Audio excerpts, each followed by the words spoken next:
C'est une affaire qui fait polémique dans la région de Calais, où l'association Utopia 56, qui défend les personnes exilées, accuse la gendarmerie d'avoir refoulé une embarcation de 19 migrants. C'était au début du mois de mai.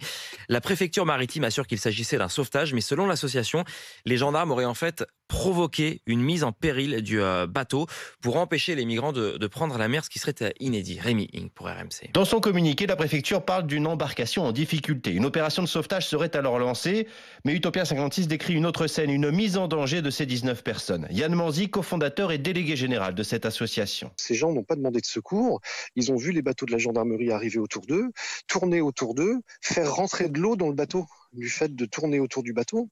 Et derrière, panique à bord avec les mômes et compagnie. Il y a des protocoles, il y a des choses à respecter. On ne rajoute pas du danger au danger dans la mer. Autre point de désaccord, la présence d'une vedette qui permet de récupérer des personnes en pleine mer. Utopia 56 souligne, photo à l'appui, que ce bateau n'est jamais intervenu et que l'embarcation de migrants a été remorquée et ramenée de force sur la côte.